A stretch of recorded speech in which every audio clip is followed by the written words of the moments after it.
Welcome, investigator. Evil is on the rise. Crime is escalating. Our mission is to eliminate the crime by exposing evil, examine why it manifests, and highlight the brave souls that confront it every day. Join us as we work together to bring justice to every victim. Welcome to All Things Crime. Here's your host, Jared Bradley. And he eviscerated her, and it was a pretty gruesome crime scene. And we had a couple of kids out there skateboarding, and they were the ones that found her, and pretty much scarred for life after finding something like that. And what did he do? What did he do to her that would be? Well, he eviscerated her. He cut her from bowel to bowel, and took all her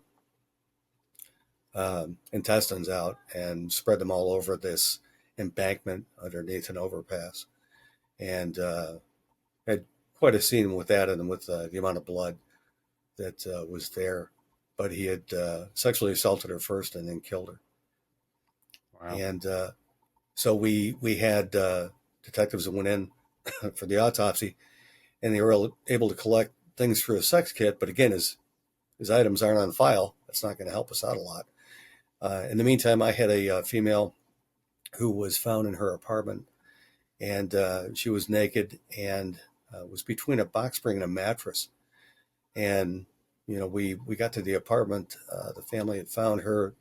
Her door was locked, but it was just through a thumb lock. And once we found her, we started looking at this, and one of my partners had said, "Bill, what do you think about a soft smother on this?" Because one of the pillows from the couch had been brought in the room, and it was there next to her. And I said, "Well, that's a possibility we could look at, but soft smothers are not an easy case to try to, come up with a conclusion on or be able to prove." So we looked at this. We went through the autopsy on this female. We had certain things where it looked like we knew she was naked, but, as far as any sexual assault, we didn't know that off the bat. We did a sex kit in the autopsy, and I submitted that into the lab, and she came back with a high cocaine intoxication, and on the toxicology panel. But again, that wasn't for 6 to 8 weeks. I was getting that back. But our medical examiner is leaning towards the cocaine overdose. She had diabetes and hypertension, so those could be contributory towards the high cocaine number, and that caused her to pass away. But once we started looking at this and started putting these things together, we had an officer who was over at one of our rescue missions and ran into Paulo Ortega, who was still not on the radar. And he got a swab from him, and that swab came back, and it was a hit on the DNA we had on file. Apollo was brought in. He was being interviewed. Chris Brown, one of our detectives, who's now with the FBI, did a phenomenal job in there with John Doerr, and got Ortega, after him denying everything, once Chris Brown started laying the pictures out. And again, this is on Devil Inside on First 48 if you want to watch it. It's a pretty good episode. Chris does an incredible job of interviewing him and talks to him about the fact that, are you the child, Apollo, I'm talking to now, or the adult? And Apollo, through what he was saying, he was a Satanist early on, and Satan was always telling him to do these things, to do the murders, things like that. And now he had found God, and Chris tied into that, tapped into it. And Apollo, once he started looking at the pictures, he went, "Yeah, this was this is what happened here." They had another female that was beaten with a concrete piece of rebar type of thing. And he asked him, he says, "So if the person hadn't come out of the house, if the car hadn't shown up, what would have happened with her?" And he said she would have been gone.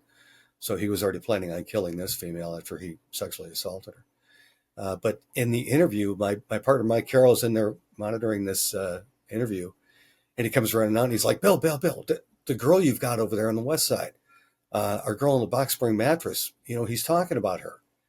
And I went in the interview room, and adjacent to that, I should say, the video room. And Apollo's talking about my case. And he's saying he sexually assaulted her, and then he smothered her, and he killed her that way. And he's talking about, the female And I went ahead and had a chance to talk with him a little bit later on, showed him photographs, and he's like, yeah, that's the one I smothered when I was having sex with her. And if he hadn't have given us that, we wouldn't have had that tie-in. But through that tie-in, he pled guilty to, took a plea to 2 first-degree murders on the Margie case and my case. And they took the death penalty off the table. And he went into prison with double life. And about, I think it was only a few months after he was in, he got murdered in prison. So he's no longer in the picture. But the weird part about this, Mike Carroll, my partner who was watching that video, a few months before any of this ever started, we had a murder of a transient female, and she was murdered over on Main Street, which is in our downtown area. And we knew that we had a subject that was in there, and he had a piece of rebar, concrete type, that he was beating her on the head with. And we had people in that area that are calling police saying, hey, we've got somebody assaulting somebody down here. And he walks off with that piece of rebar, and it's dripping blood. Mike and I get over there. Mike's got the case. I'm a secondary investigator. And we follow this blood trail over to a parking lot, and then it disappears. But we think that's probably going to be Apollo Ortega. The only problem we have with that case is he didn't leave DNA behind. He was wearing gloves or something. We never got the rebar that he was using. May have been the same one that he was using on the girl later on, but I don't think so. I think he was just able to come up with something else. But if we could have gotten that rebar, we may have been able to tie him into this. But I still think to this day, he's the murderer of that girl too. Yeah. Boy, rebar and stuff like that, cement, with the MVAC, I'm always wanting a shot at that kind of stuff, because it's crazy what we can get profiles off of. But sure, yeah, this guy sounds like he's pretty psychotic. Oh yeah, we I mean, he was in his 30s when he was here. I'm sure that he's left a trail somewhere along the way, but he got smarter and smarter as time went on. The only thing that tripped him up was an officer asking if he could collect his DNA, because I don't know if Apollo would have been caught back then if it hadn't been for the fact that the officer was doing a good job and asked him for his DNA, and he said sure, because again, he'd found God. We did a warrant on that area, and in his room I have shoes that I collected that had victims' blood on them. Yeah. So. Well, it's so bizarre when you talk about, guys that evolve like that into, they don't necessarily start as serial killers, but they start as, maybe a robbery, and then they get into deeper and deeper, more and more robberies, and then that's just not enough thrill for them, and so they start adding different dimensions. Sometimes they'll go into sexual assaults, and then those sexual assaults eventually, I don't know if the sadistic, how to fully describe it, but eventually even not even the sexual assault is thrilling enough for them, and so then they start right into the homicides. And that's I interviewed a victim. There was a serial killer. Where was she? I want to say back east. And anyway, she was victim number 5, and this was back when this guy was basically just still into sexual assault, but he was posing as a cop too. And well, he wasn't posing. I mean, he was actually gone through the academy, and clearly the pre-screeners hadn't detected him, but he would just sit there in his squad car, scoping these different homes out, and then he identified this lady. Her husband was in the Air Force, and so she when he went to work at about 6 a.m., he broke into her home and attacked her. And fortunately he only raped her, but later on and it wasn't too much longer after that he actually, no, I'm sorry, this is Sacramento. Jeez. Yeah. So on the West Coast, and she later moved east, but, at the time he was in Sacramento but eventually evolved into this serial killer and started not only, doing these rapes, but also started, murdering the victims, and eventually he'd murder the whole family. And it's just this weird evolution of, this psychotic behavior that, I don't know. It sounds like, this Apollo Ortega guy was kind of moving that direction.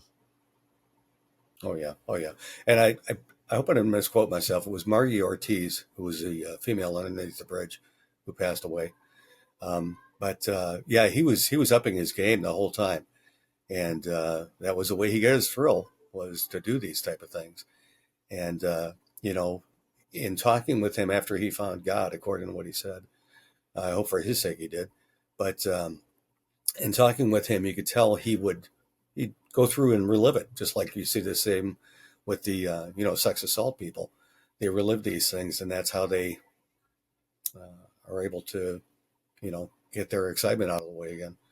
But it's just troubling to see these type of people and know that they're out there. And I know a lot of people that I talk with, they're like, people aren't that bad. Well, people in general aren't that bad, but boy, you got a good number of folks that you shouldn't be trusting. But Yeah.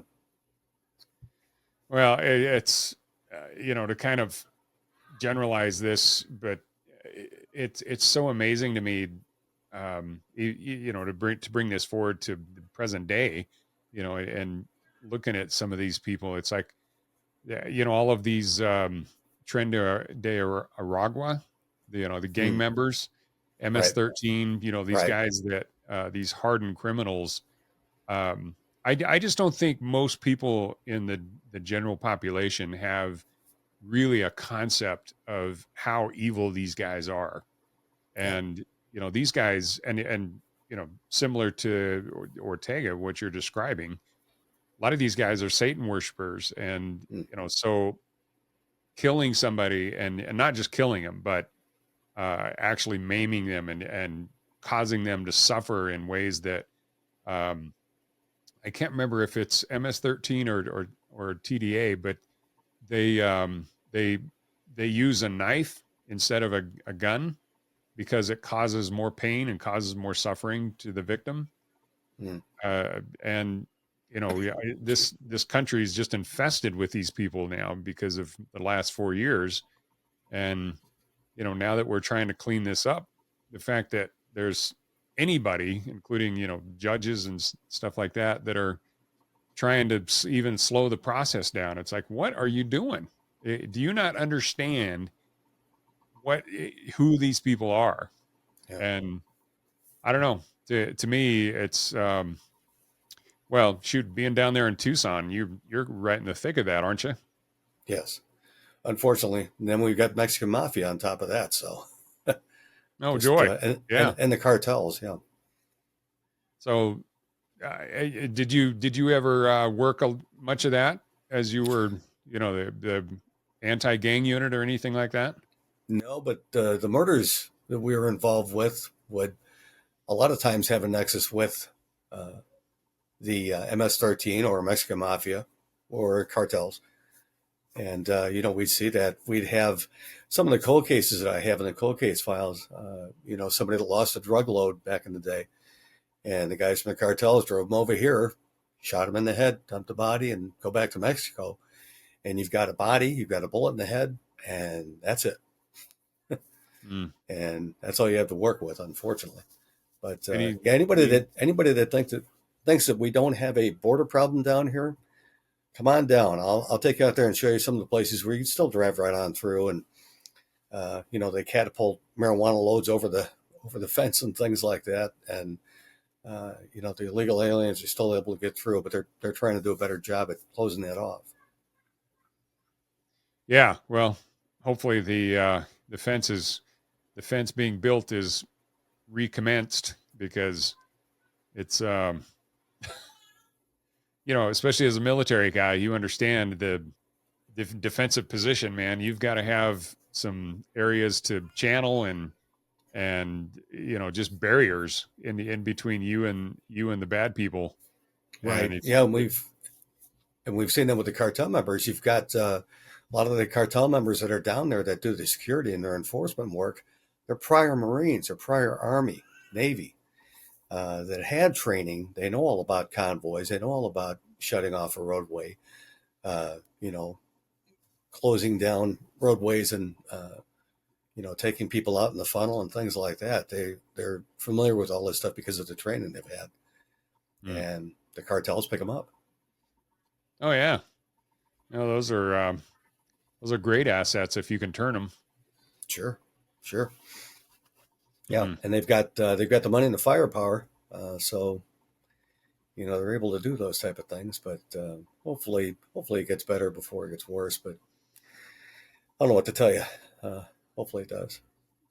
Yeah, well, on my wife's side, she has family that lives like 20 miles from the border down there, and they, as kids, they used to go down there, and it was great, man. They'd go into Mexico all the time, and go have, especially down there, all the stores and stuff that are in some of those smaller Mexican towns. Man, you can get Sure. great deals. We used to be able to, but nowadays, geez, yeah, you don't go anywhere close to that. Yeah, we used to have family go down to Limas. We used to have family go over to Rocky Point, Puerto Penasco, and enjoy themselves. Great people down there. Great people on the border. You've just got the cartel members and the Mexican mafia that infiltrate that and raise havoc. And I know that the people down there, the shop owners, the people that are in Mexico, they don't want them around, but what can they do? Yeah, they're infiltrated. Yeah, it's again, there's areas that, and I think most Americans are just going to be completely clueless as to what areas you can go into and be relatively safe and what areas you can't. And Sure. When I lived in Vegas back in the early 2000s, I was a company commander down there. One of our young soldiers, this kid's just like 18, and why he was even a soldier, I don't know. Should have been. I mean, he was a good-looking kid. He was a like runway model type level, and anyway, he was down there with two really cute girls in not Juarez, but just south of San Diego. What is that? Tijuana. Yeah, Right. He's in Tijuana, and which is like a total tourist town. But Sure. still, he was down there and got mixed in with a few guys, and they jumped him, and he got blamed for the whole thing and got thrown in jail. Well, the crazy thing is, when you get thrown in a Mexican jail, they wouldn't feed him. I mean, your family has to feed you, otherwise you go hungry. It's Right. not like the jails here in the States where you get cable TV and 3 squares and a Right. nice bunk. It's Right. down there, man. It's ugly, and he was down there for a long time, and if it wouldn't been for my executive officer who had some family that lived in Tijuana, that kid may have never seen the light of day again. And it's just, and this, this is back 20 years ago. So sure. Can't imagine what it's like now. Yeah. I think it's only worse. But I mean, I feel for everybody down there at the border and south of the border, for that matter. All the Mexican families that are, having to deal with this and trying to make a living for themselves. And we've got a lot of folks come across the border that, they try to get jobs here. They try to do the right thing. They try to, help with the economy and things like that. But just like anything else, you've got your bad apples that, kind of ruin it for folks. And that's what needs to be cleaned up, I think. Oh yeah.